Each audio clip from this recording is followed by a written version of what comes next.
In the early days of Cross and Harrington Enterprises, Damian Cross and Blake Harrington were a force to be reckoned with. Their shared ambition and contrasting strengths propelled a modest startup into an industry giant. Damian handled strategy with precision, while Blake's charisma opened doors and drew in investors. Opportunity seemed to follow them everywhere. Their bond only grew with each success, culminating in a grand 5th anniversary celebration, a night that blurred the lines between business and personal, drawing them deeper into each other's lives. But as their empire expanded, subtle fractures began to show. Boardroom conversations shifted, disagreements about priorities, ethics, and risk. Damian stayed rooted in long-term stability, while Blake increasingly chased quick wins, often gambling with the company's future. Still, Damian never questioned Blake's loyalty. And Vanessa, his elegant, socially gifted wife, seemed the ideal counterpart to his image. He had no reason to suspect anything was wrong. Yet beneath the polished surface, something darker simmered, ready to break everything apart.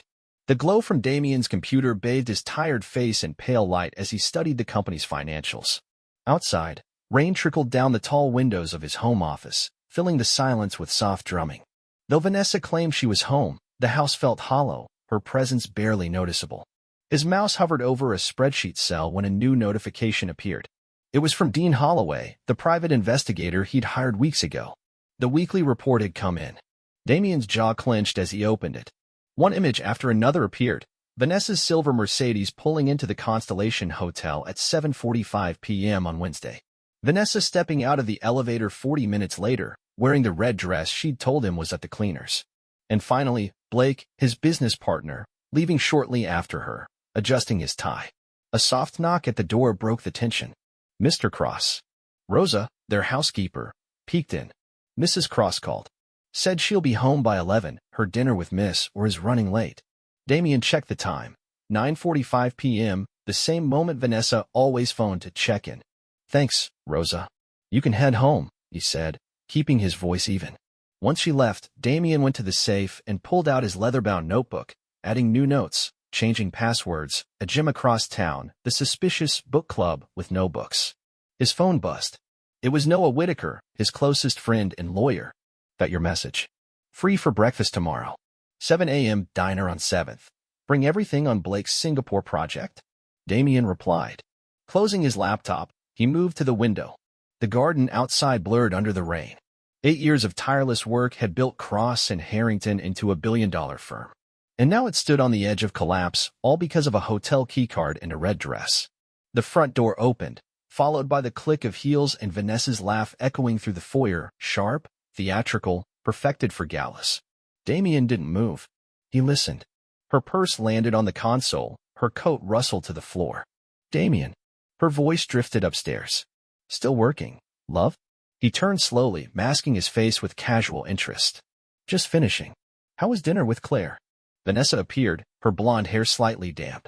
The red dress was gone. Oh, you know Claire.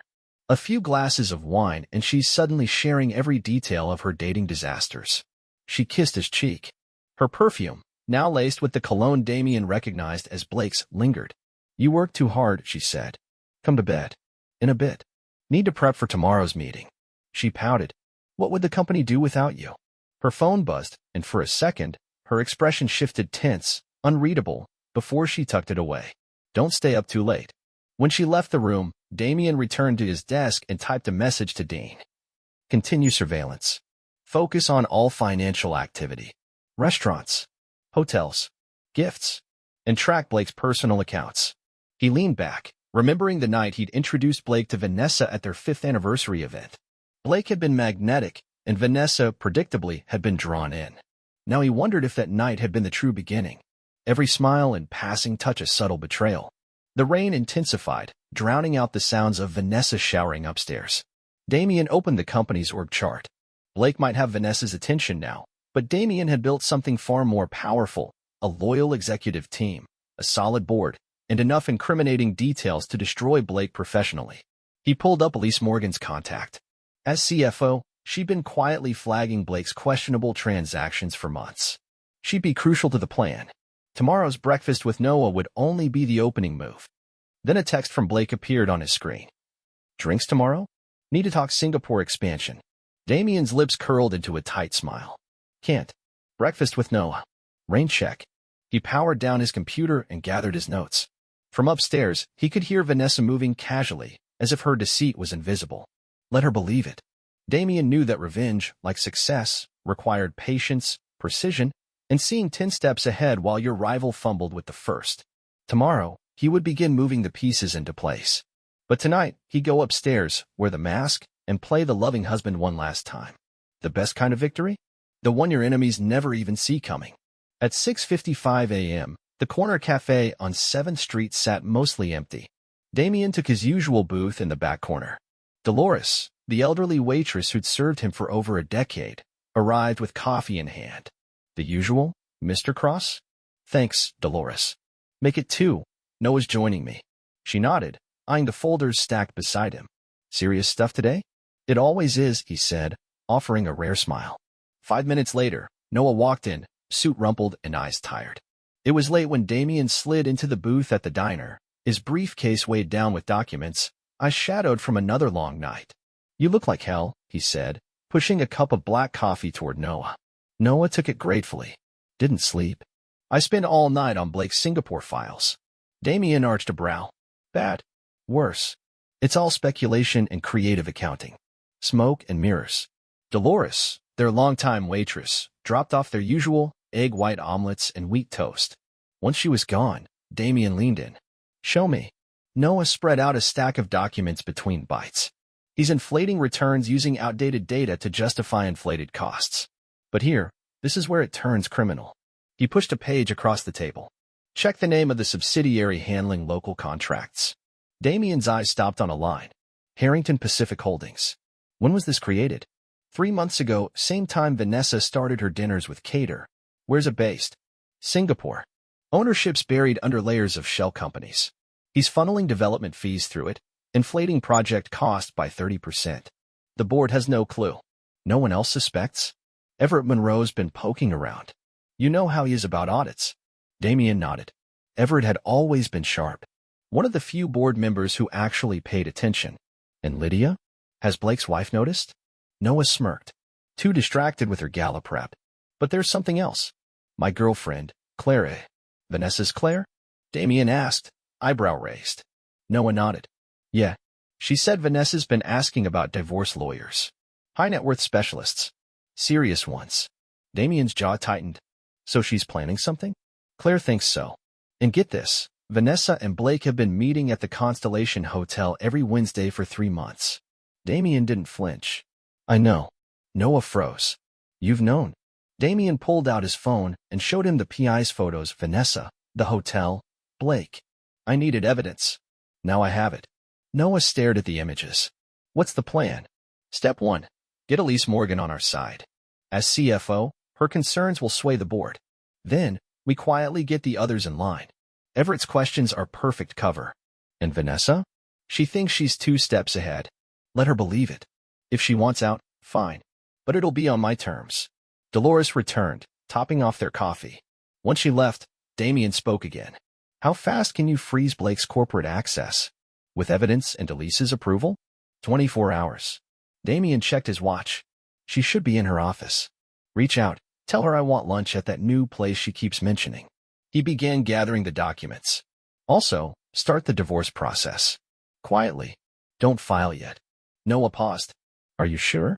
Once this starts. No turning back, Damian finished. He tossed cash on the table, enough for the check and a generous tip. Blake made his choice. Now he'll lose it all, his company, his reputation, his marriage. And Vanessa will understand what betrayal really costs. He adjusted his tie. Send me the documents. I've got a board meeting at 10. Time to ask some tough questions about expansion. Noah watched him go. The man he once knew cautious, careful, was gone. Damian now moved like a man on the hunt. He pulled out his phone and called Elise Morgan. 1 p.m., Elise Morgan's office, 42nd floor. The city stretched wide outside Elise's office window as she sorted through reports. Lunch is here, she said as Damian stepped in. I figured we'd need privacy. Damian took a seat. How bad is it? Elise sighed. Remember the Q2 irregularities? It's worse. Fake vendors. Inflated fees. He's funneling money through shell companies. Singapore is just the start. A knock interrupted them. Lunch had arrived. Once the delivery person left, Damian unwrapped his sandwich. Show me.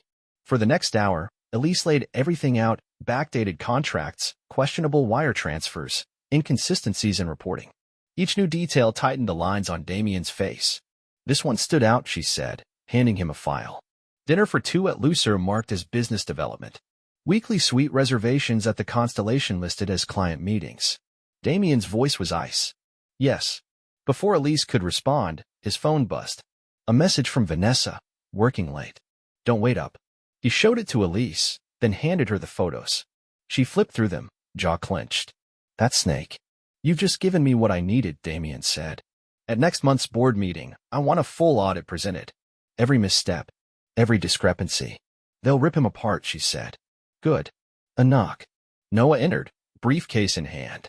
Miss Morgan, he greeted. Got those documents? They spent the next 2 hours reviewing the evidence, fine-tuning a strategy. Elise supplied the paper trail, Noah took notes, and Damian calmly coordinated, watching as the city lights blinked to life outside. One rule, Damian said as they wrapped up. This stays between us. Blake still thinks he's untouchable. Let's keep it that way for now. Back at his office, Damian found a message from Lydia Harrington, Blake's wife.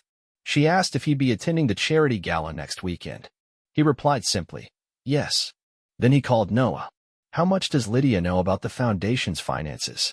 Nothing yet, Noah said. Why? No reason, Damian said quietly, but his mind was already 10 steps ahead. Blake's been using company donations to keep the foundation afloat, Damian said evenly. Once the board sees Elise's audit, the money stops. He stood at the window, phone still in hand, watching the city fade into dusk.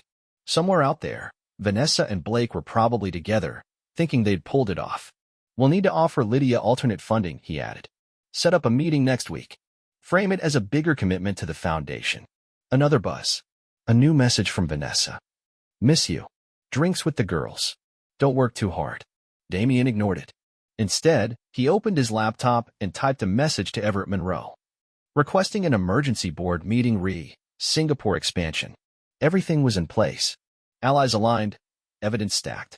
It was only a matter of timing. His eyes drifted to a photo on his desk, him and Blake at the company's launch, arms around each other, smiling.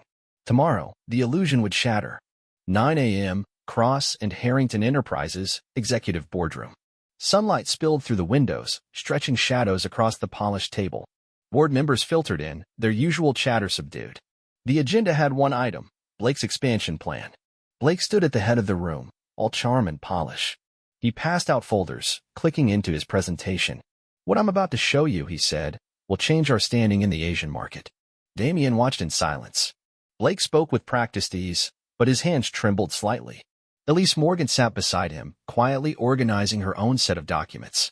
The Singapore project is a $500 million investment, Blake said, with 30% returns in 18 months. Everett Monroe raised an eyebrow. That's bold. Based on what data? Recent market analysis, plus agreements with local partners, Blake answered, his smile holding. Everett flipped to another packet. These are the latest reports from our team in Singapore. They show a 15% decline in the target sector. The room stilled. Blake's smile faltered. That must be outdated. Our internal numbers. I think we should hear from our CFO, Damian said. All eyes turned to Elise. She stood, calm and composed, and connected her laptop. Charts and figures lit up the screen. We've analyzed the proposal thoroughly, she began. Blake's projections are overly optimistic and out of step with current trends. Additionally, we've found irregularities in early expenditures. Blake stiffened. Those numbers are preliminary. They're not. Explain the $2.3 million consulting fee to Harrington Pacific Holdings, Damian said, voice even. A shell company registered in Singapore 3 months ago. Murmurs broke out. Blake's knuckles whitened. That's a normal setup for international projects. One where you're the sole beneficiary? Everett asked. That's a clear conflict of interest. Blake turned to Damian. You know how these things go. Sometimes we need creative arrangements. Does creativity also mean charging personal hotel stays to the company? Damian asked, projecting the expense report. Highlighted in red were the weekly bookings at the Constellation Hotel. The room went silent. I moved to suspend the Singapore expansion pending a full audit, Everett said. And freeze all discretionary spending. Seconded, another member added. Blake looked around the room. No support. No allies. This is insane. We built this company together, he protested. All in favor? Damian asked. Hands rose across the table. Motion carried, Damian said calmly. Elise, freeze the accounts. Blake, cooperate with the auditors. The meeting ended in heavy silence. Blake remained seated, staring at the damning evidence. How long have you known? He asked as Damian gathered his things. Damian paused. Long enough to know betrayal comes in many forms, some professional, some personal. He gave Blake a cold look. Some I'll address later. Blake's face drained as realization sank in. Damian's phone buzzed. Another message from Vanessa. Lunch today? Miss you. You should reply, Damian said, watching Blake instinctively reach for his phone. Might be important. Without another word, he walked out. In the elevator, Damian texted Noah. Phase 1 complete. Begin Phase 2. That evening, Damian reviewed reports in his home office. The fading sun cast soft gold across his desk. This room had become more than a workspace. It was now his command center. He heard footsteps behind him. Vanessa stood in the doorway, perfectly styled. You've been impossible to reach today, she said, her tone sharp. Board meeting ran long, he replied without looking up. Blake's plan fell apart. She blinked, caught off guard. That's surprising. He always seems so confident. Confidence isn't the same as competence. Vanessa smoothed her lipstick. I had lunch with Claire. Did a little shopping. Damian nodded. You keep saying I work too much. But thanks to Blake, things are complicated. Her phone buzzed. She glanced at it and quickly tucked it away. I'll let you work. Coming to bed soon. Don't wait up, Damian said. After she left, he opened a folder on his laptop. Surveillance photos appeared, Vanessa and Blake at La Bernardine earlier that afternoon, laughing over wine. Damian leaned back in his chair, letting the glow of the screen wash over him. Phase 2 had begun. Blake's hand covered Vanessa's, their heads bowed together in tight, urgent whispers. The photo came with a brief note from Damian's private investigator, Harrington agitated. Meeting lasted 47 minutes. Body language tense. Damian studied the images. They didn't look like lovers. They looked like co-conspirators who knew time was running out. His phone rang. Gala this weekend, Noah said. Lydia Bennett confirmed your attendance. Perfect. And Vanessa? Claire's taking her dress shopping tomorrow. She'll make sure it's unforgettable. The weekend brought perfect weather. The Bennett Foundation Gala lit up the rooftop of the Met with string lights and designer gowns. Damian arrived fashionably late. Blake and Vanessa stayed apart, each pretending not to look his way. Lydia Bennett, radiant in navy silk, greeted him warmly. I'm so glad you came. Wouldn't miss it, Damian said, kissing her cheek while watching Blake across the garden. Your work's impressive. I've been reviewing your education programs. She smiled, then lowered her voice. I'm worried. Blake hasn't confirmed next year's donation. Has he? Damian guided her to a quieter corner. Actually, I've been meaning to talk to you. I'd like to support your foundation personally. Lydia blinked. Really? He nodded, just loud enough for Vanessa to hear. It would be a shame if internal issues affected your funding. Lydia's smile faded. Is something going on? Let's have lunch next week, Damian said. There are ways to make sure your programs stay protected. Nearby, Blake's charm wasn't working. 2 board members politely slipped away. Vanessa, clutching her purse, barely smiled. As the party wound down, Damian watched Blake and Vanessa speak in clipped tones by the elevators. She fidgeted with her clutch. He shook his head. His phone buzzed. Elise, found something major. Emergency board meeting Monday. He smiled. The timing was perfect. Monday, Cross and Harrington Enterprises, 10 a.m. Rain turned Manhattan into a blur of umbrellas. Inside, Damian reviewed fresh audit files. Blake's schemes, offshore accounts, embezzlement, false filings were now fully exposed. Noah stepped in. Blake tried to move funds to Singapore. 3 attempts. Desperate men get reckless, Damian said. He's falling apart. Completely leveraged. Right on cue, Blake stormed in, soaked and furious. This has gone far enough, Damian. Call off the audit. Sit down, Damian said flatly. Noah, give us a moment. Once alone, Blake paced. You're ruining everything. Over what? A disagreement. That's what you're calling it? Damian replied. This afternoon, the board will see evidence of financial misconduct. Fraud, personal expenses, dummy accounts. You can't prove. I already have. Damian slid a folder across the desk. Resigning would be wise. Blake's hands trembled as he flipped through the pages. Without another word, he left. The office buzzed with whispers. Something big was coming. At noon, Damian's phone lit up. Vanessa, we need to talk. Moments later, she entered his office, all nerves. What did you do to Blake? She demanded. He called me in a panic. He's talking about leaving the country. Are you worried about him? Or what this means for you? Vanessa stiffened. You knew. I've known for a while, he said, cool and composed. I waited until the moment was right. You can't do this to us. I already have. She looked stunned. So what now? Go home, Vanessa. Pack what matters. It's going to get uncomfortable. Before she could respond, the intercom buzzed. Mr. Cross, the board is assembling. Damian grabbed his notes. You should leave. Your business partner has an appointment. 2 p.m., executive boardroom. Damian entered with Elise and Noah. Blake sat alone. His usual allies were absent. Elise presented the audit results, misappropriated funds, falsified records, payments to shell companies. Screens displayed charges billed to the company for hotel rooms and luxury dinners. Blake sat still, silent as the evidence mounted. The board vote was unanimous. Blake Harrington was removed from his role and stripped of access. Security waited by the door. As he stood, Blake looked at Damian one last time. You've won. Are you happy now? Damian adjusted his cufflinks. Happiness was never the goal. Justice was. Later that night, the city simmered in post-rain quiet. Damian sat in his office, the fire casting flickering light across the walls. He heard Vanessa's footsteps on the stairs, slower than usual. His phone buzzed. Noah, all accounts frozen. Divorce papers ready. Damian closed his laptop and leaned back. Everything had gone exactly as planned. The rain tapped steadily against the tall windows of Damian's office. Outside, the city blurred behind sheets of gray, but inside, the storm had already arrived. Vanessa paced in front of his desk, her designer heels clicking sharply against the hardwood floor. The cool, poised exterior she'd mastered for years was starting to crack. Her hair clung slightly to her cheek, and she clutched her phone like a lifeline. You're not even angry? She burst out, her voice rising with frustration. I just told you I've been sleeping with your business partner for months, and you're sitting there like none of it matters. Damian leaned back in his chair, calm as ever. He steepled his fingers and studied her. Tell me something, Vanessa, he said.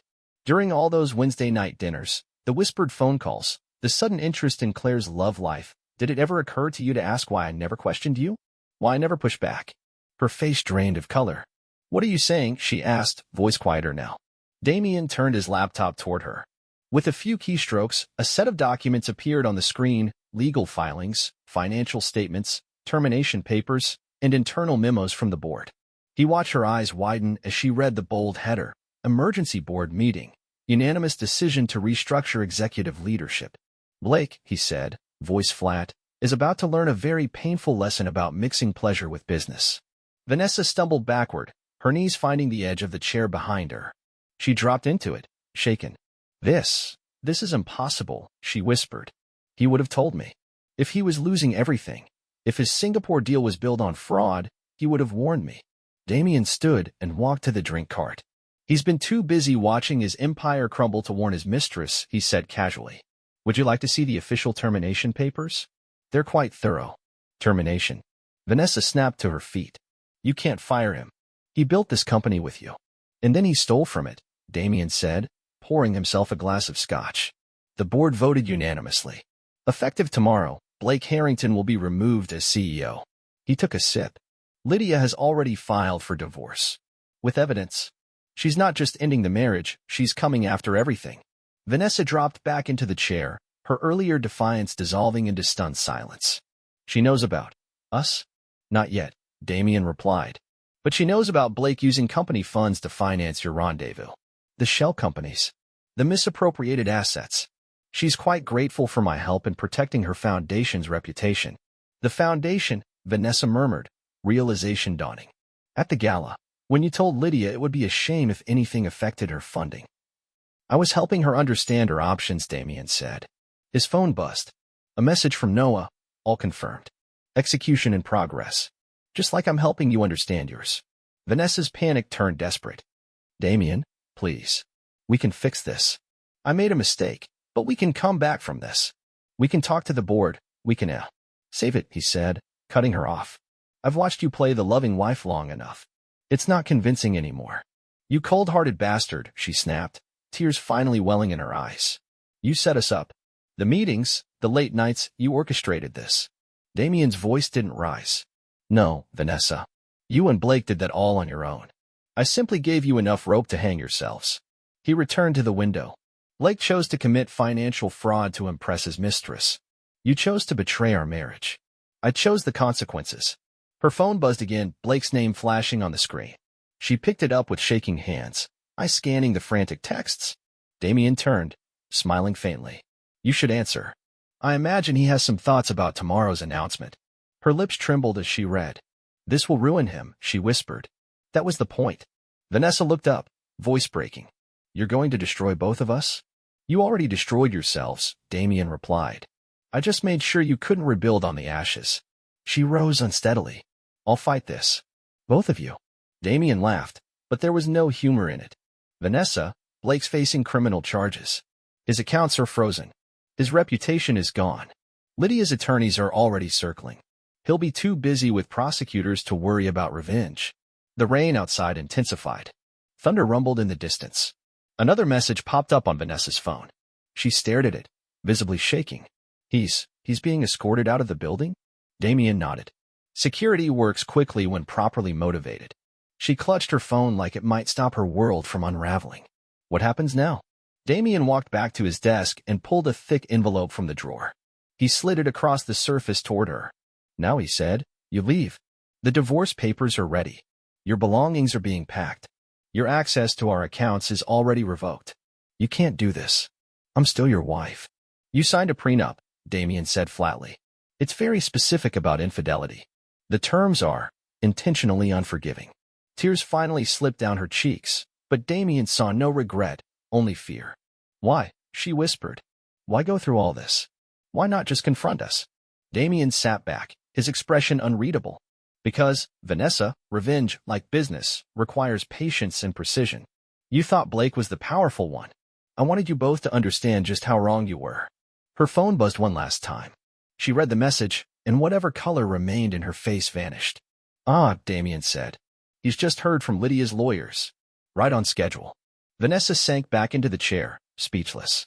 Outside, the rain continued, tapping out the rhythm of collapse. Damian didn't speak. He didn't comfort her. He simply watched, unmoved, as the woman who had once been his wife realized what betrayal truly cost. The next morning, Cross and Harrington Enterprises. The rain had passed, replaced by cold, cloudless skies. The lobby of Cross and Harrington buzzed with subdued whispers as a black car pulled up to the front entrance. Blake Harrington stepped out, flanked by 2 security guards and watched by a dozen smartphone cameras. His face was red, his jaw tight. This is my company, he shouted as he approached the entrance. Marcus, the head of security, stepped into his path.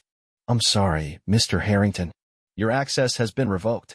You're not permitted on the premises. This is a mistake. It's not, said Noah Whitaker, arriving with 2 attorneys in tow. The board's decision is final. Don't make this harder than it already is. Inside the building, employees gathered by windows and office doors, watching as the once powerful executive was escorted off the property he helped build, now reduced to a cautionary tale. Blake's suit clung to him, damp from sweat. Not even the carefully pressed collar could hide the dark streak running down the side of his neck. He stormed into the lobby of Cross International, his voice already rising. Where's Damian? He snapped at Noah, who stood waiting beside security. Too scared to face me now that he's stolen my company? Noah didn't flinch. Mr. Cross is in a board meeting, discussing the company's future with our new partners, including Mrs. Harrington. The name struck like a blow. Lydia. Blake's face twisted. What are you talking about? Noah held out a thick envelope. These are from her attorneys, along with your official divorce papers and a breakdown of your financial misconduct. Blake tore it open, scanning the contents. His face drained from angry red to a sickly white. These accounts were private, he whispered. Nothing's private when you use company funds for personal gain, Noah replied. There's a car waiting to take you home. I suggest you pack under supervision. From her office upstairs, Elise Morgan watched the scene unfold. She texted Damian. He's here, starting to realize what he's lost. Good. Keep me updated, came the reply. Down in the lobby, another commotion began as Vanessa pushed through the entrance. Her makeup was smudged, mascara streaking down her cheek. She still wore last night's clothes. Her voice cut through the room like glass. "I need to see Damian." "I'm sorry, Mrs. Cross," the receptionist said calmly. "You've been removed from the authorized visitor list." "Removed?" Vanessa's voice rose. "I'm his wife. Not for long," came a familiar voice from across the lobby. Claire stepped into view, now wearing a sleek legal department badge. "Vanessa, don't make this harder than it already is." Vanessa blinked. "What are you doing here?" Claire didn't blink. "All those Wednesday night dinners you needed covered? Every lie you told? I passed every detail to Noah. He found them. Enlightening." "You were spying on me?" Vanessa whispered, horror replacing her arrogance. "I guess Damian noticed more than you thought," Claire said, her voice flat as steel. As Vanessa's protest grew louder, security moved in. Across the lobby, Blake stood frozen near the elevators, a box of his personal items in his arms. He watched the scene, powerless to stop it. Upstairs, Damian sat with Lydia Bennett, now Lydia Harrington, soon to be again, reviewing the finalized terms of a 5-year funding deal for her foundation. "The board approved the commitment this morning," Damian said. "Your educational initiatives will be protected, regardless of what happens next." Lydia signed the documents, her pen steady. "I should have seen this coming. He fooled a lot of people." "He was a good liar," Damian said neutrally. "But the real question now is what you'll do next." "Protect what I've built," she said firmly. "He can lose everything, but he won't take my foundation with him." A burst of shouting from the lobby echoed faintly through the glass. They both turned to see Vanessa, mascara streaked and heels wobbling, being escorted out. Her voice bounced off the walls, shrill and desperate. Lydia arched an eyebrow. "Hell hath no fury. Like a gold digger scorned," Damian finished, turning back to the paperwork. "Now, about the new board structure." The rest of the day unfolded like a symphony of consequences. Blake's name was scraped off the company letterhead. His executive parking space was reassigned. His access to internal systems was terminated before he even left the building. Security escorted him through the lobby under the watchful eyes of staff and the smartphones of gossip-hungry interns. By evening, the news broke. Breaking, corporate shakeup at Cross International, Harrington ousted amid scandal. Social media lit up with rumors about Blake's fall and Vanessa's public ejection. Meanwhile, society pages were already speculating about the double divorce scandal tearing through Manhattan's elite. Whispers of infidelity, financial fraud, and power plays filled news feeds. From his office, Damian watched the chaos unfold. Messages poured in, from board members, staff, journalists. But one stood out. From Vanessa. "I hope you're happy. You've destroyed everything." Damian's response was short. "No, Vanessa. You did that yourself." 2 months later, Cross International had emerged from the storm. The Harrington name was gone, replaced with a sleek new logo that reflected its rebirth. The Singapore project, now under new leadership, was thriving. Investor confidence had returned. Stock prices stabilized.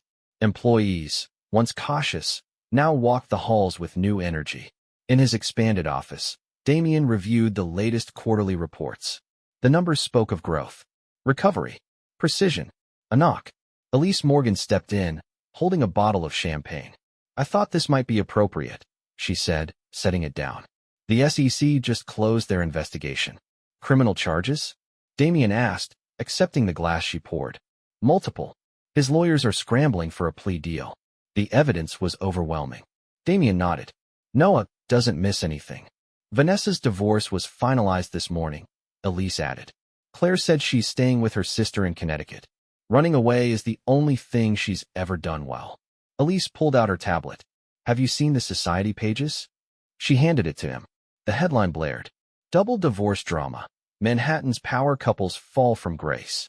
Below it, a photo showed Blake leaving court, gaunt and ghost-like, clutching paperwork with trembling hands. "Lydia's foundation is doing well," Elise said. "She's taken over your old board seat." "She earned it," Damian replied. "She knows what it means to build something real." His phone buzzed again. "Noah, Blake's remaining assets have been seized. He's likely facing jail time." Elise raised her glass. "You planned this perfectly." Damian gave a faint smile. "It wasn't a plan. I just made sure I was prepared. That's all any of us can do." They stood quietly, watching the city beyond the windows. The lights flickered on floor by floor as workers headed home. unaware of the corporate bloodshed that had reshaped their company. "Do you regret any of it?" Elise asked. Damian considered the question, then shook his head. "They made their choices," he said. "I just made sure there were consequences." His computer chimed, a new set of projections. Cross International was performing better than it had in a decade. Success, Damian thought, really was the sweetest revenge. What was once the company's most mismanaged venture had become its most profitable division. The Singapore project, rebuilt, restructured, and rebranded, now symbolized Cross International's transformation. Investor confidence soared. Stock prices surged. And Forbes ran a cover story. From Betrayal to Billionaire, the rise of Damian Cross. Meanwhile, Vanessa vanished from the spotlight. Her once glamorous life had become a whispered cautionary tale. After a relentless wave of online backlash, her social media accounts disappeared.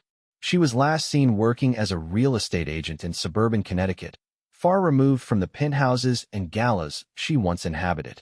Blake fared no better. The SEC's investigation had uncovered extensive fraud. After a short trial, he accepted a plea deal. 5 years in minimum security prison, total asset forfeiture, and a lifetime ban from holding executive positions in publicly traded companies. From his cell, he reportedly tracked Cross International's stock every day, a cruel reminder of what he'd lost. 5 years later, Cross International's headquarters loomed over the Manhattan skyline, now a gleaming monument to Damian's quiet dominance. Once a symbol of chaos, it had become a case study in corporate resilience. Inside the top-floor office, Damian reviewed acquisition reports. The company's market value had tripled since Blake's removal. Each new milestone affirmed his belief. Betrayal, when handled properly, was opportunity in disguise. A knock at the door interrupted his thoughts. Noah Whitaker entered, now chief legal officer.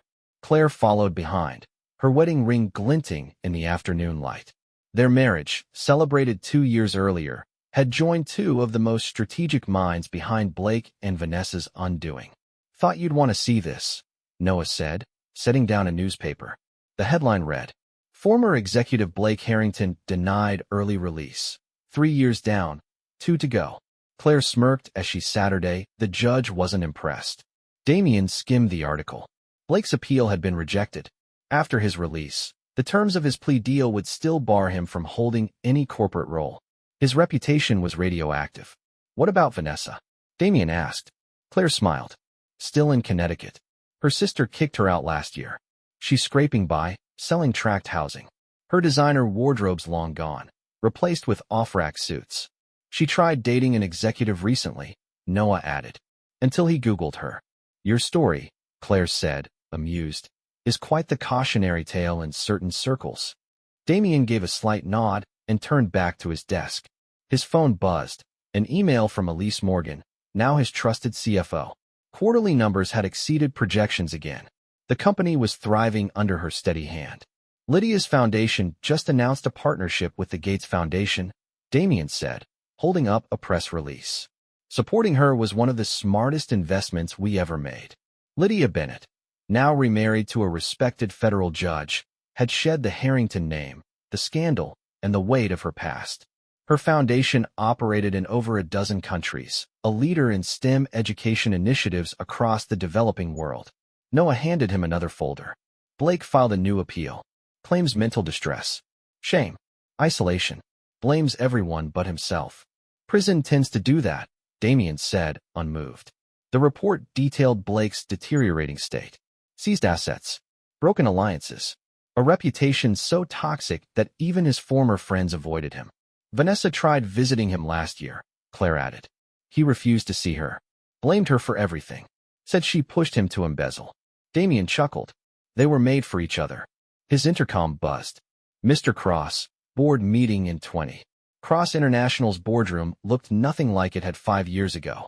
The members were now sharp, competent, and deeply loyal, each aligned with Damian's vision. "One more thing," Noah said. Vanessa's lawyer reached out. "She's writing a memoir. Wants the NDA lifted." Damian didn't hesitate. "Absolutely not. She made her choices. She doesn't get to profit from them." After Noah and Claire left, Damian stood by the window, gazing out at his empire. 5 years ago, he'd watched Vanessa and Blake's worlds collapse. Now, his own had never looked more secure. His phone buzzed again, news alert. Blake Harrington's latest business venture files for bankruptcy. Even from prison, his attempts to rebuild had failed, thanks in no small part to Damian's behind-the-scenes influence. No one would touch him. Another message came through, this time from a private investigator. Vanessa's real estate career barely covered her rent. She lived in a modest apartment in Stamford. The Botox and designer wardrobes were gone. Age and regret had caught up to her. She had become a ghost in society's memory. No longer envied, just pitied. Her notoriety had earned her a Wikipedia page titled, Vanessa Cross, née Russo, the Fall of a Manhattan Socialite. Elise Morgan entered with a tablet in hand. The Singapore expansion, she said, is exceeding projections again. Ironic, given how it all started. Failure often lays the foundation for success, Damian replied, gesturing for her to sit. Lydia's latest project is impressive, Elise continued, pulling up a presentation. Her foundation's leading a global STEM education initiative. The Gates partnership is just the beginning. Damian nodded. She rebuilt her name, her mission, even her marriage. She wants you at the charity gala next month, Elise said. At the Met. Full circle. The symmetry isn't lost on me. His phone lit up with a new email, Noah again. Blake's latest appeal denied. The judge's note was scathing.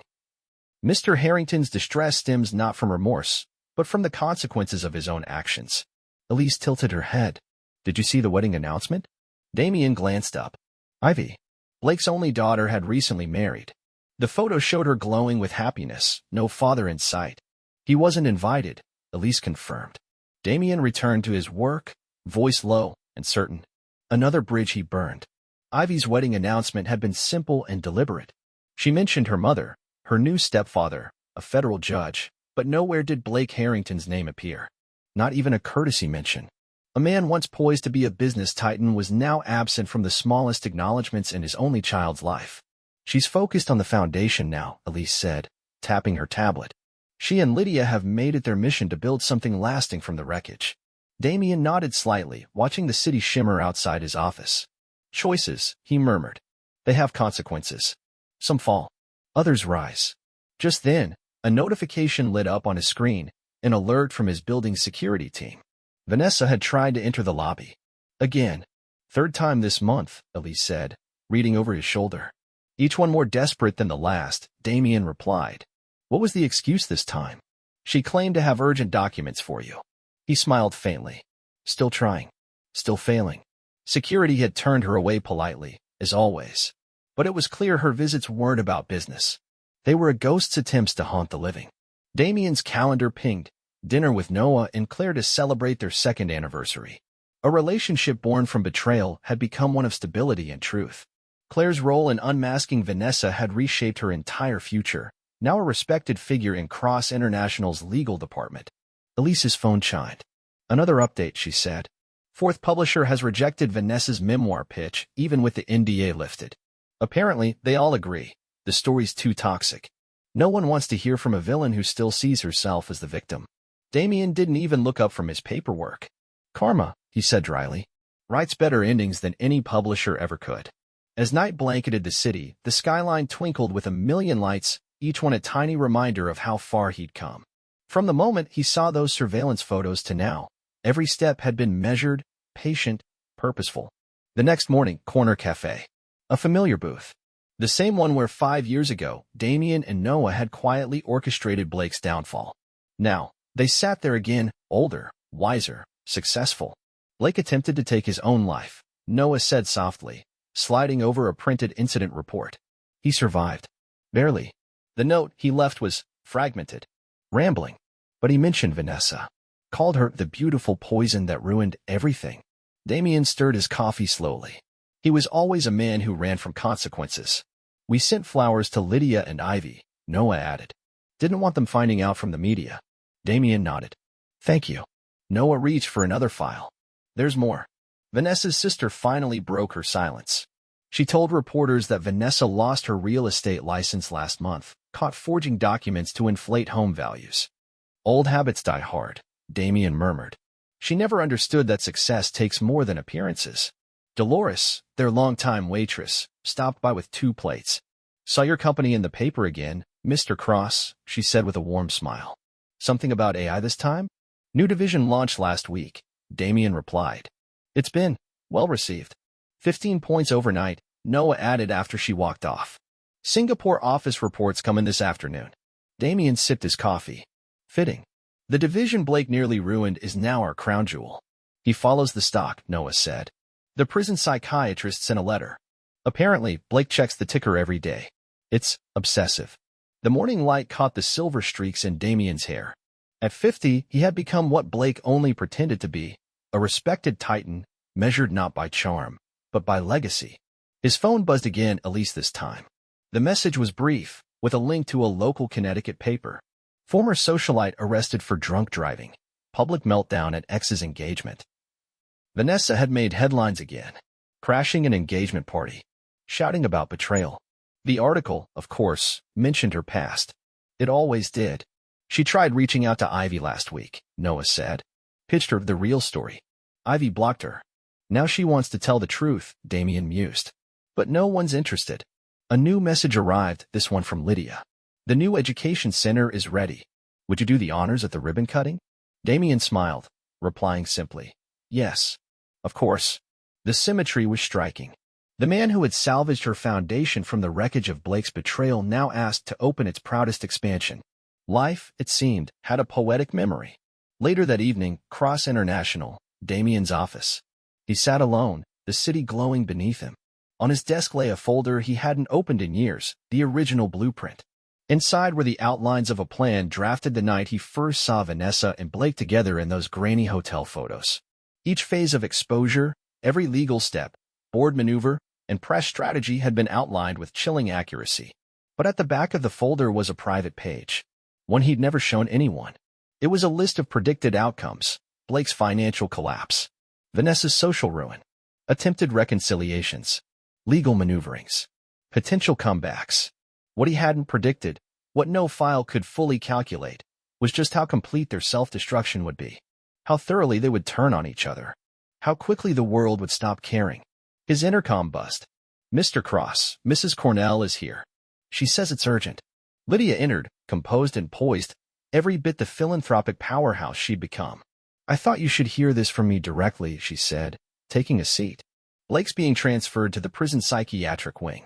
His condition has deteriorated. They say he's talking to himself. Wednesday nights. Hotel rooms. He keeps saying he should have seen the signs. Damian said nothing. He remembered the day she sat in this very office, terrified that Blake's downfall would take her foundation with it. Now, she was its brightest light. Ivy asked me to tell you something else, she added gently.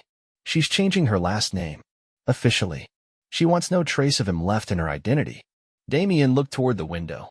Beyond the glass, the city pulsed with energy. Somewhere out there, Vanessa was likely nursing another public humiliation.